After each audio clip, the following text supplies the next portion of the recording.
coisa querida! Professora Adriane Falti, seguindo aqui com os direitos sociais, e a gente já falou então a respeito das disposições gerais deles, como surgiram e tudo mais, e falamos quais são os direitos sociais mencionados ali no artigo 6º da Constituição Federal. E agora eu vou falar então a respeito do parágrafo único do artigo 6º que foi inserido pela emenda 114. Vamos ler ele comigo? Vamos lá. Todo brasileiro em situação de vulnerabilidade social, então não é qualquer brasileiro, é aquele brasileiro em situação de vulnerabilidade social, terá direito a uma renda básica familiar, garantida pelo poder público, em programa permanente de transferência de renda, cujas normas e requisitos de acesso serão determinados em lei, observada a legislação fiscal e orçamentária. Olha só isso aqui.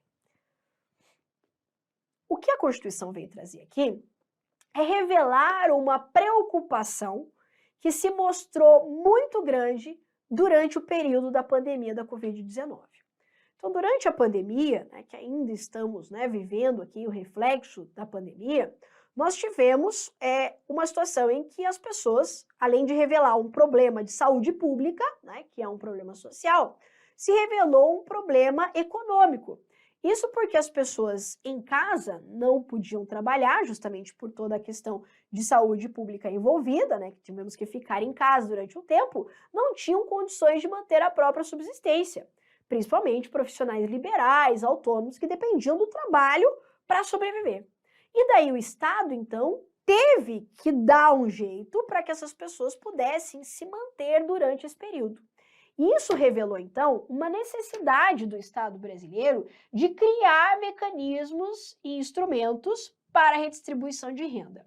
Isso porque nós somos um país rico, mas um país com uma concentração de riqueza gigantesca e uma miséria generalizada. E a Covid-19 escancarou isso na nossa cara, Especialmente as crianças, por exemplo, com acesso à educação. Crianças de escola particular, tendo aula lá online, professor online, videozinho e atividade, enquanto as crianças da escola pública não tinham o menor acesso. Ah, mas tinha as aulas na televisão e tal, mas nem todo mundo tem acesso. Ah, tinha aulas online na escola pública, mas nem toda criança tem computador. A desigualdade social, ela foi escancarada, jogada na nossa cara, especialmente com a Covid-19. Não é que ela já não estava na nossa cara, ela já estava na nossa cara há bastante tempo. Só que a Covid, a pandemia, ela veio e falou assim, caramba, isso aqui realmente é algo muito grave. E o governo, então, teve que buscar soluções para que as pessoas não morressem de fome, não passassem necessidade extrema, e mesmo assim a gente sabe que muita gente passou muita necessidade e está com grandes dificuldades de se reerguer financeiramente. Nós estamos diante de um modelo de Estado de bem-estar social, Estado que tem que se preocupar sim com isso. E não é assim, tem que dar as coisas na mão das pessoas. Não, é só não permitir que ninguém morra de fome, que as pessoas possam ter um mínimo de dignidade numa situação como essa que o mundo inteiro viveu. Para isso, o governo federal ele criou programas para tentar aqui ajudar essas pessoas, como, por exemplo, o auxílio emergencial. Vou até colocar algumas coisas aqui que eu acho que vale a pena a gente destacar, Então, nós tivemos a criação aí de um auxílio emergencial, que de alguma forma, ajudou algumas pessoas, e eu tive também a criação de um programa emergencial de manutenção do emprego e da renda. Manutenção do emprego e da renda.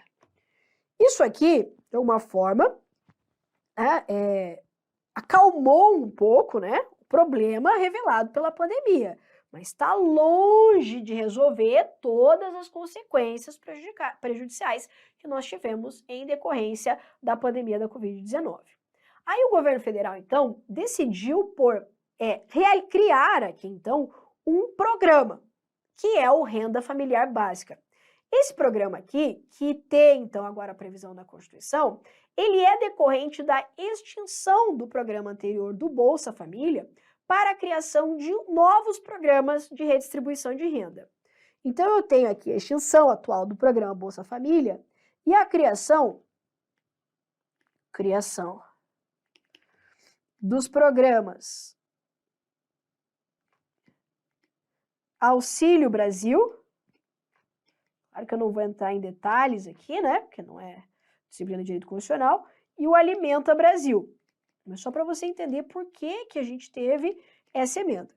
Então, com a criação desses programas aqui, o Auxílio Brasil, o Alimenta Brasil, que extinguiu, né, o antigo programa do Bolsa Família, eu tive então a necessidade de fortalecer esse papel do Estado e isso passou a ter um status constitucional. Então, essa necessidade do cidadão em vulnerabilidade ter direito a uma renda básica enquanto um benefício assistencial, que não é previdência social, aqui é assistência social, passou a ter status constitucional. E foi isso que essa emenda trouxe. Então, escancarou-se o problema da desigualdade e da necessidade de redistribuição de renda durante a pandemia, já sabíamos, mas isso ficou muito escancarado. Tivemos criação de programas aqui para tentar acalmar a situação, mas é igual um incêndio gigante tentando apagar com um pouquinho de baldinho de água ali, não resolveu todo o problema, e eu preciso então repensar formas de redistribuição de renda. Decorrência disso, o governo federal extingue o antigo programa do Bolsa Família e cria 2 novos programas, Auxílio Brasil e Alimenta Brasil.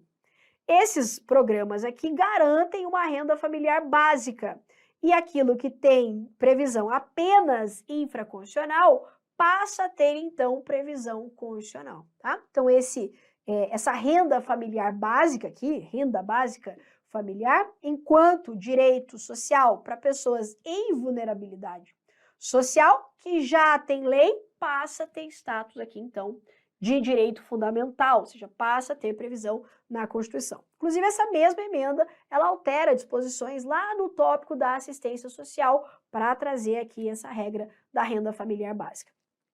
Para a nossa prova, o que eu acho que pode vir?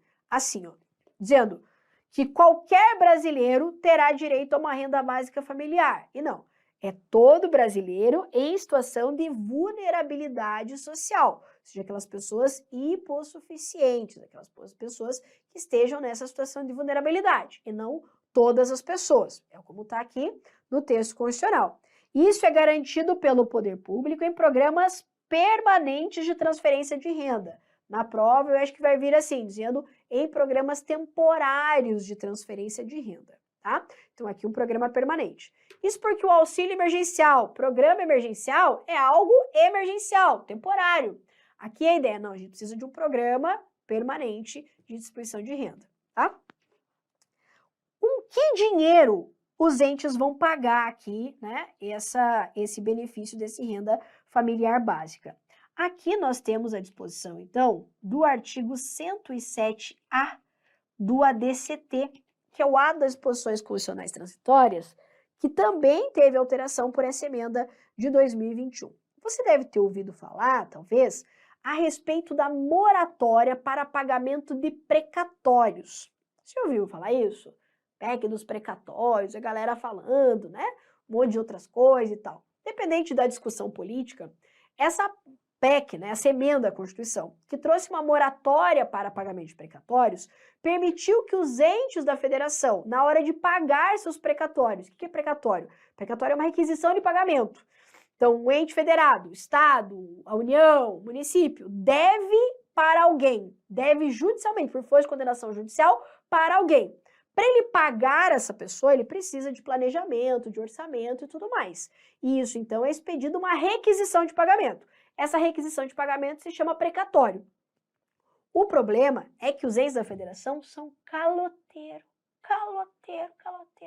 E tem gente que espera para receber esses precatórios há anos e anos. E o governo, então, trouxe uma moratória, ou seja, permitiu que eles parcelassem ainda mais esses pagamentos. E claro, quem estava para receber e quem queria receber esse dinheiro ficou indignado ali com essa moratória. Esse dinheiro dessa moratória que permitiu esse parcelamento, os recursos dessa moratória é que devem ser utilizados para pagar aqui esse renda familiar básica. Veja que o Estado tentou achar uma solução aqui para arrancar de algum lugar dinheiro para poder pagar essas pessoas, para poder garantir essa renda familiar básica para essas pessoas em situação de vulnerabilidade. Então, para a prova, em direito constitucional, acho que se vier, vem literalidade, tentando pegar aqui, trocando alguma coisinha disso que eu destaquei para você, ou vem falando a origem desses recursos, né? Que pelo artigo 107A, então, devem ser originários dessa moratória, né? Desse dinheiro que eles vão ter em orçamento decorrente do não pagamento dos precatórios, tá? É isso. Dos precatórios. Ok? Belezinha aqui? Beleza. Para a gente finalizar aqui, vamos falar a respeito das características dos direitos sociais. Bom, eu posso elencar aqui 3 grandes características dos direitos sociais. Primeiro, a sua imperatividade. Imperatividade. Os direitos sociais, assim como os demais direitos fundamentais, eles são uma imposição, um dever para o Estado. Não é um por favorzinho, né? Quando a gente condição coloca lá saúde, educação, trabalho, alimentação, ela está dizendo assim, Estado, se assim você sentir no seu coração, tá? Se você achar assim que deve, tal, você garante saúde, educação, essas coisas para as pessoas. Não. É uma imposição, é seu dever, é sua obrigação. Não depende da vontade das pessoas e não depende de ninguém ficar pedindo. É sua obrigação, Estado, poder público, criar leis eficientes e políticas públicas para que esses direitos possam ser realizados. Então, aqui é uma norma imperativa, né? Não assim, uma recomendação, ai, se você quiser. Não, é para fazer mesmo, tá? Imperatividade. Não é um conselho, né? Ah, eu acho que você deve, assim, né? Quando aquela amiga assim, ah, eu não sei, mas eu acho que você não deveria fazer isso, né? Não é um comando, ela tá te dando um conselho, né? A Constituição não tá dando conselho aqui, não. Ela tá falando, faz isso aqui. Então, imperativo. São invioláveis. Aqui é a garantia da inviolabilidade. Inviolabilidade. Essa garantia pertence a todos os direitos fundamentais. Eu estou dizendo para você que não é diferente com os direitos sociais. Ou seja, eles são invioláveis.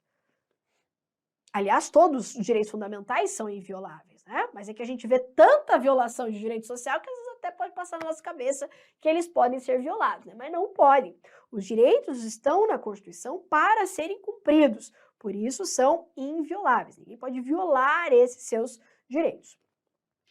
E, por fim, eles têm aplicação imediata. E aqui eu preciso que você preste muita atenção nisso, para você não se confundir. Aplicação imediata.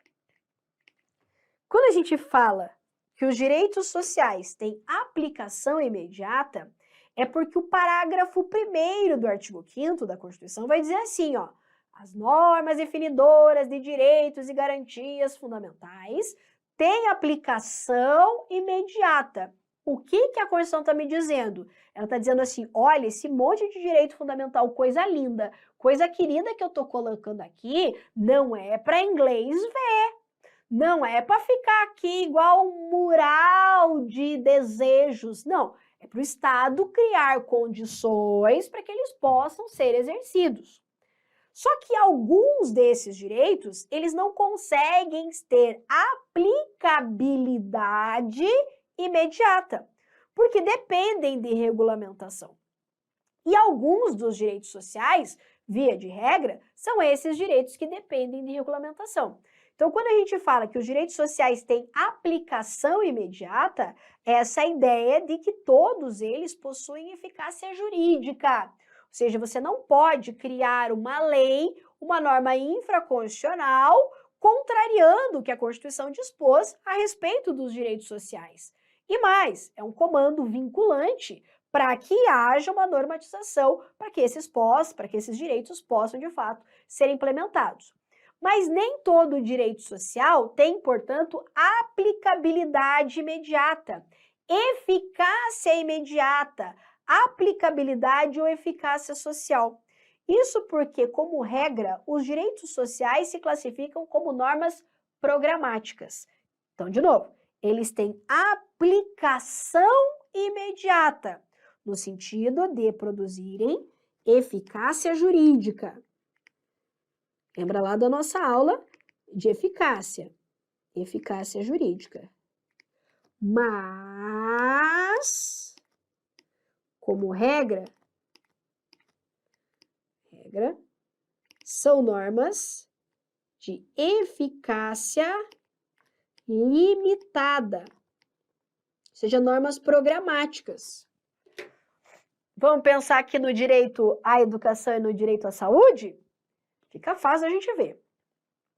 A Constituição me garante o direito à saúde, certo? Direito à educação. Só que quando ela coloca lá educação, saúde na Constituição, isso tem aplicação imediata, ou seja, as leis, as normas não podem desdizer isso aqui, ok? Não pode dizer, isso não é direito fundamental. É sim, está lá escrito na Constituição.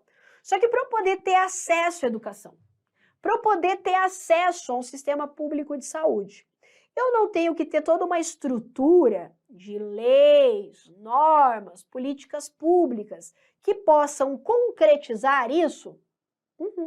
Veja que só colocar lá saúde e educação na Constituição, eu não consigo, enquanto particular, simplesmente exigir o cumprimento desse direito só porque está escrito educação e saúde. Eu, para poder exercer ou exigir do Estado esse direito, eu preciso de uma normatização, eu preciso de leis, de políticas públicas que possam concretizar esse meu direito, ou seja, que deem a ele eficácia social.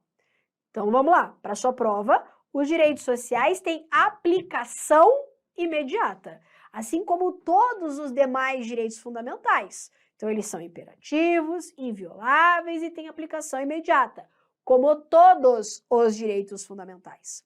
Agora, quanto à sua aplicabilidade ou eficácia social, que é a produção imediata de direitos sociais, na sua realidade social, aí os direitos sociais não têm essa aplicabilidade imediata, elas não têm essa eficácia plena, elas são de eficácia limitada, ou seja, aquelas que dependem de regulamentação, tanto através de lei, de normas infraconstitucionais, tanto através de políticas públicas do Estado.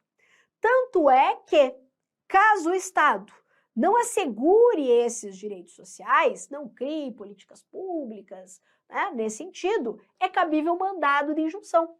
Então, já reconheceu o STF o cabimento, então, de mandado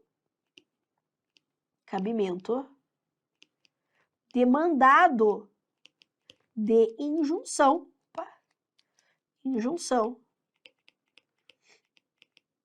quando não houver aqui regulamentação, né, a realização dos direitos sociais, ok?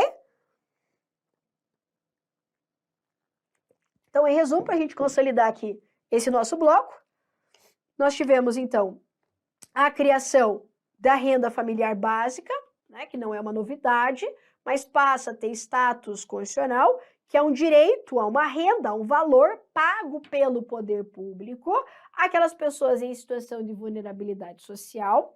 É um benefício, portanto, de assistência social, ou seja, não depende de contribuição. Então, está em situação de vulnerabilidade, preenchidos requisitos legais previstos nos programas Auxílio Brasil e Alimenta Brasil, a pessoa vai ter direito a receber uma renda familiar básica.